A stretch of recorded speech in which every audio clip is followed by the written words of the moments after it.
कंपाऊंडरने dressing open केली आणि मी पाहिलं स्टिचेस पूर्ण सुटले होते. जिथे आधी वुंड होता तिथे आता अजून मोठी आणि खोल जखम झाली होती. त्या जागी पस झालेला होता, फिशी स्मेल यायला लागला होता आणि वुंडच्या बाजूची स्किन पूर्ण ब्लॅकिश दिसत होती. हे सगळं पाहून मी अक्षरशः दंग झाले. फक्त 2 डेज आधी सगळं ठीक होतं आणि आता इतकं सिरियस.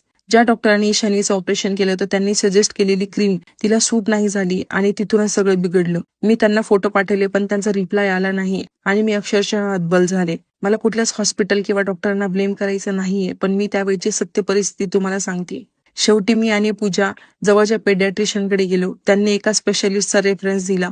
यावेळी लेझर ट्रीटमेंटचा ऑप्शन होता. नवीन क्लिनिक, नवीन डॉक्टर आणि मनात फक्त एकच भावना, माझ्या बाळाला बरं करा. क्लिनिकमध्ये गेल्यावर मी सरांना एकच म्हणाले, सर मी तुमच्या पाया पडते, माझ्या बाळाला ठीक करा. सरांनीही आश्वासन दिलं, विश्वास ठेवा, आपण करू, होप सोडू नका. त्यांनी त्यांच्या काही क्रिटिकल केसेस शेअर केला आणि त्यांनी त्या खूप छान हँडल केल्या होत्या. ईशान्वीला पण आपण या पेनमधून नक्की बाहेर काढू असे म्हणून त्यांनी लेझर प्रोसिजर बद्दल सगळी माहिती दिली. ही ट्रीटमेंट एकदम छोटी आणि सेफ आहे. त्यानंतर मी खूप सारे क्वेश्चन्स विचारले, फ्युचरमध्ये काही त्रास होणार नाही का, याचे काही साईड इफेक्ट्स आहेत का. सरांनी सगळ्या प्रश्नांची व्यवस्थित उत्तरं दिली आणि इथून पुन्हा एकदा ईशान्वीच्या ट्रीटमेंटची नवीन सुरुवात झाली, नव्या आशेने, नव्या विश्वासाने.